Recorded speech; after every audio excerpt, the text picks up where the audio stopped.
Welcome back, Troglodytes, to your daily dose of guitar information, the Trogly's Guitar Show. Today, we're documenting a pretty cool trade. So typically, I don't like to do trades a whole lot, just because the whole shipping things to trade, it's just a messy process. And if you're going to end up trading with me, you have to send it to me first, I get to check it in, then I send you your guitar, because I'm a reputable guy on the internet. But you'll always do much better if you sell the guitar, come to me with a cash offer. That's the way I prefer to do business online. Unless it's a particularly special guitar, or you're trying to work a trade on a guitar that I would consider like stale inventory, 9 months plus.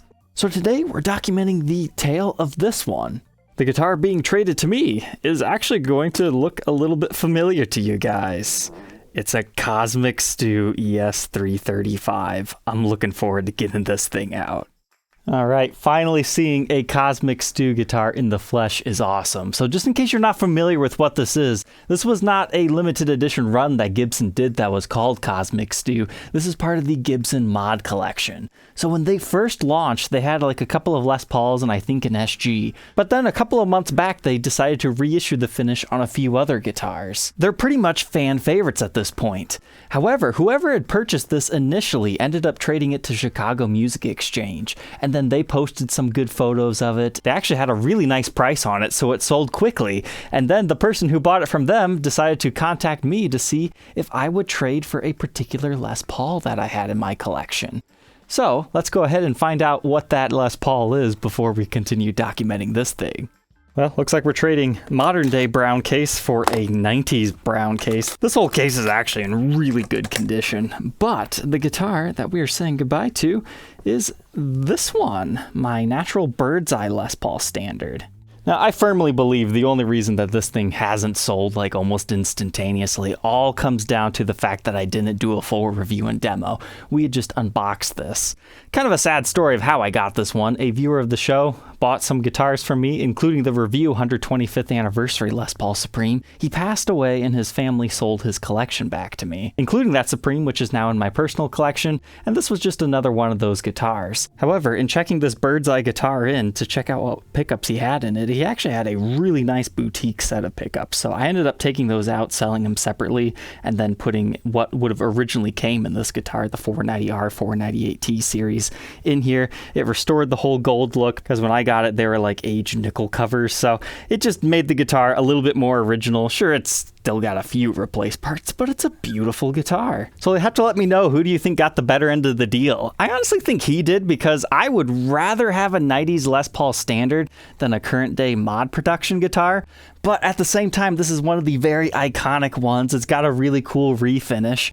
But as we learn a little bit more about this, maybe wait until you leave your comment. Because subjectively, a limited edition 90s Les Paul Standard with a bird's eye maple top and a beautiful natural finish would be worth more than a 335 Studio from 2013, but it all comes down to the unique paint job that people have fallen in love with.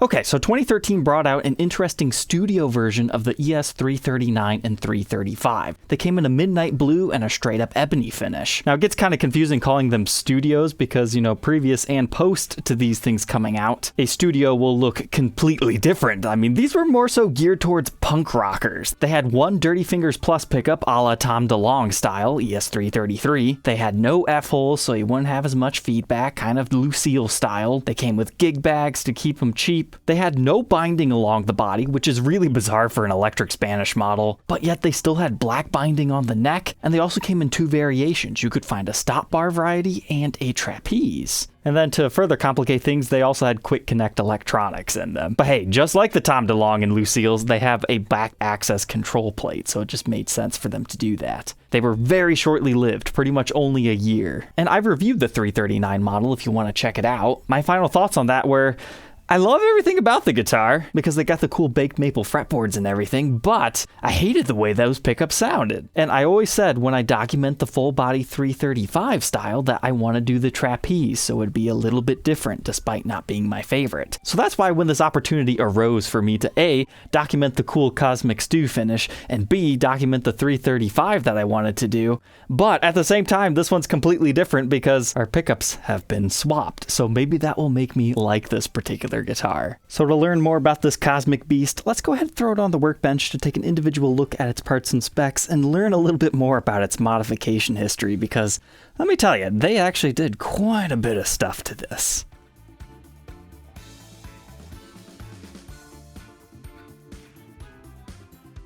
All right, on the workbench. Let's see, what pickups did they put in here? It originally only had the Dirty Fingers Plus in the bridge, which is a ridiculously hot pickup.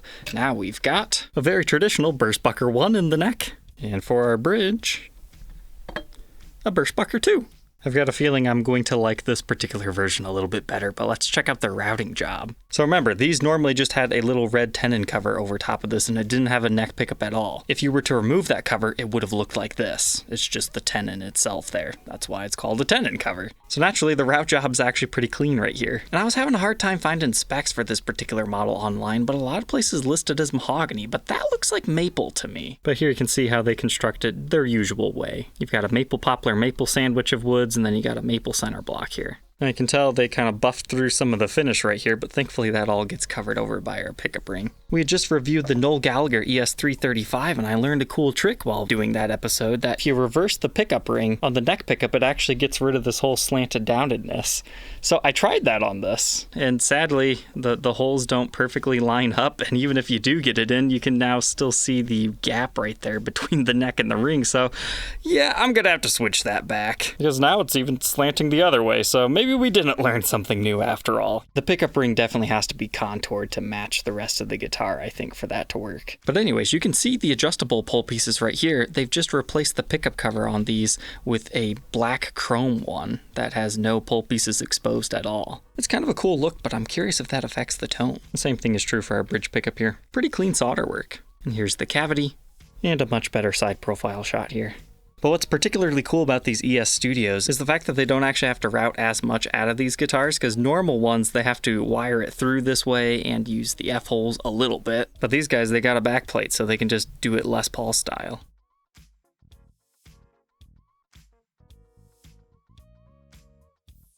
The bridge is a black chrome, and it's just your PW branded one. And what's kind of funny about this trapeze tailpiece is it's one of those ones that you can take off, but there's just not enough room on the guitar because it slopes up to take it off. So it's there, it's secure, and it attaches to the bottom using a couple of screws and the strap button.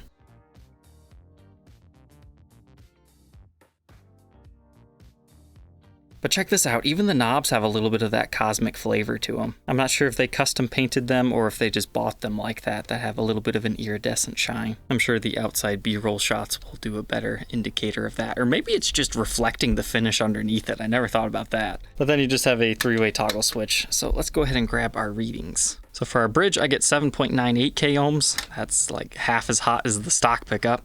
Then we'll have to take a look in the back. Maybe something came unsoldered in shipping, but I mean, that's what Gibson's playability warranty's for. It takes them about a month to get it back to you, but hey, at least they will fix it. Hey, it's me from the future. I've got them. 8.02 in the bridge, 7.73 in the neck, and then our combination between at 3.97. What was happening is one of the wires was touching a different wire, and that caused it to short out, so that's what was wrong. There was nothing wrong with the pickup itself. I just had to move their shielding up a little bit.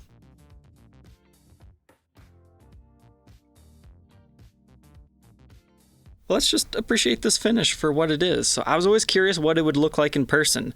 Basically, they have this whole galactic effect, right? They've painted this on here, but it's the undercoat that has like a metallic sheen to it. So when you look at it at different angles, it becomes a little bit more extreme. It's not necessarily this paint changing, it's the paint that's underneath it that changes. It's a cool finish. Is it something I would personally pay, $2,500 plus for? I mean, sometimes the tributes and stuff will sell for that. Not for me personally, but I do understand why people like this finish. Let's go ahead and get you guys some beautiful outside B-roll shots so you can fully appreciate it.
Alright, but you will see that they covered over the old screw holes from the tenon cover, and so far we don't have any witness lines showing. But the other thing about this model is the contoured edges. Since we don't have binding on here, they really rounded these off, and that makes them different than other ES-styled instruments. Normally, they put the binding on there, I thought, because that was just the easiest way to do it. To hide all the seam lines of everything. In fact, on many of these, you can start to see lines form where the top joins to the sides. You can kind of see that a little bit right here on this example.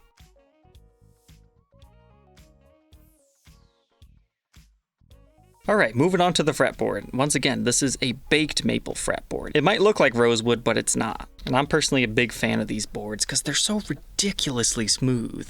Now this one has a little bit of roughing up going on in a few locations, and you know, your typical scrapes along the binding edge. It really looks like somebody took this one and rolled the edges a little bit additionally. That's really apparent right here because that whole white side dot was starting to be taken. So maybe the mod collection guys did that to clean it up a bit. As far as our neck specs, 1.69 inches at the nut, 2.03 by the 12th. First fret neck depth of 0.81. Then by the 12th, 0.92, so that's going to be a pretty thin neck. Here it is at the 1st and 12th fret, just a very slim C-shaped neck.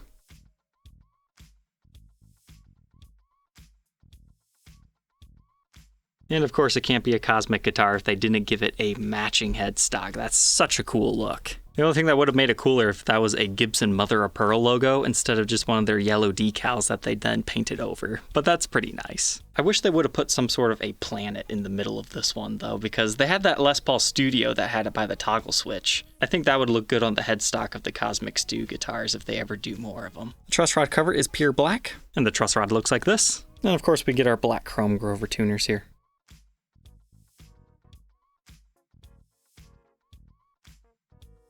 Moving on to the backside. Normally, these are pretty boring on this particular model, but this, I would say I like the back even better than the front on this one. Maybe it's just because it's like a complete blank canvas that they could do this whole theme on, but it's got a lot of greens in it, a little bit more of those brighter sparkles that you see splattered in. You've got all the yellows. Then over here in this corner, you get your indigos and light blues. Yeah, that kind of helps show you how it can come to life. Then fighting the reflections, you can see a little bit of orange even. And then you get our backplate. They took the time to paint the backplate. Now initially I thought they probably just left that on there, then they painted it over. But no, that was definitely painted, you know, outside of the guitar because the whole design is just a little bit different. Very similar to over here. Then you got more purple hues over here.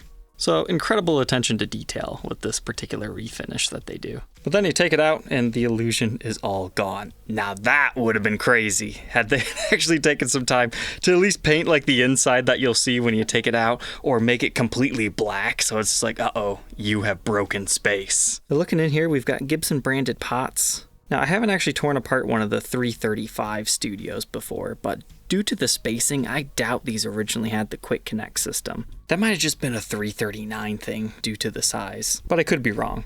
But we don't have to break out the endoscope today. That's your maple block. You can see your spruce kerfing on the top and bottom there. There's your ground wire, all your glue seeping out, and your kerfed edge. Now as far as the edge goes, they have all that metallic paint and whatnot, but I'm not seeing quite as many like bursts and stuff like what we saw on the front. But the other weird thing about these models is the output jack location is like weirdly on the side instead of like normally down here. That's just something you have to get used to on these.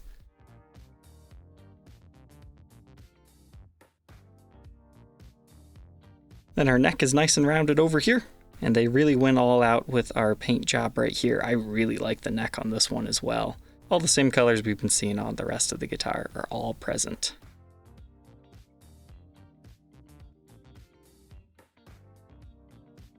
And then the back of the headstock.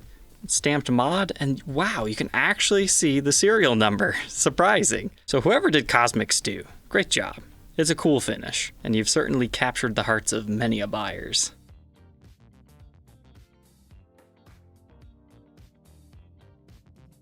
There's also a small ding right here on the fretboard, and surprisingly quite a few scuffs along the edges here. There's another one that you can see by the output jack. And I'm not really sure what those lines are. Maybe that's also where the top joins to the body. It's like the curved edge showing. I didn't notice that previously before holding it like this. All said and done, this one's about 8.5 pounds. At 8 pounds, 8.9 ounces. Let's go ahead, plug it in, and hear how the Cosmic Stew 335 Studio sounds.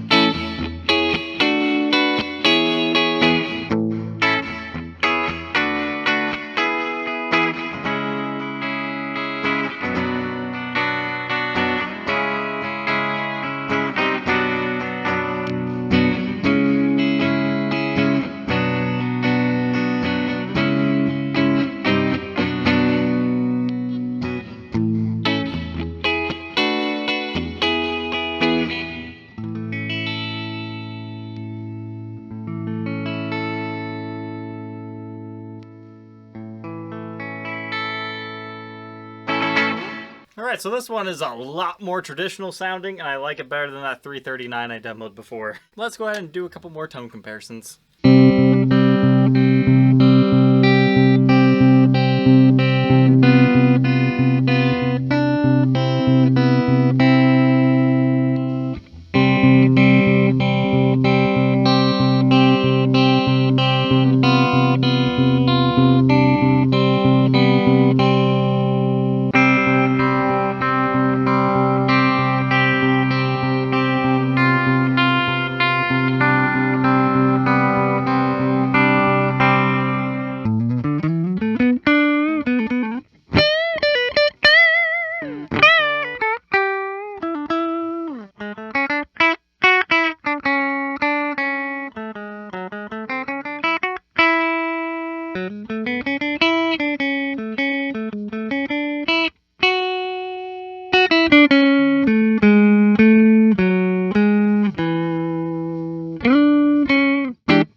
Now that we know all about the Cosmic Stew ES-335 Studio, what are my final thoughts on this guitar and this finish in general? The finish is awesome. Whenever you see this thing in those B-roll shots and you take it outside, you really get the sunlight on it. It just looks fantastic. But I'll tell you, as a player actually playing it, nah, it's kind of lame. It just looks like a black guitar that has maybe a few splotches. But when you're just holding it up and admiring it, yeah, that's when it really comes to life. So is this a great display guitar? Not really. You kind of have to be hands-on with it to get the full effects. So it's kind of like a love and hate type thing. Again, looking at the B-roll shots, you just go, whoa, look at that. But then it doesn't always look as pretty as it can be. But that's just the nature of these cool metallic finishes. As far as the tones out of this one, yeah, way better than the last time. I like the more traditional style pickups. Dirty Fingers are good, but when you only have that in the bridge, I mean, it's kind of a very concentrated sound for these things normally. Now, so far, out of all the Cosmic Stew ones we've seen, this has to be my favorite because it's kind of a niche / rare model. I mean, nowadays, something like this, not in the Cosmic Stew finish, will cost you $2,000. So was it a good trade in that aspect? No. The Les Paul was definitely a better value. However, since this one's got the Cosmic Stew finish on it, I honestly think it was about an even trade. So if you've fallen in love, you can find it on my website. You can buy it from me. But if nothing else, I hope you troglodytes enjoyed checking out this episode. Don't forget to like, comment, and subscribe, and we will catch you tomorrow on the next one. Take care.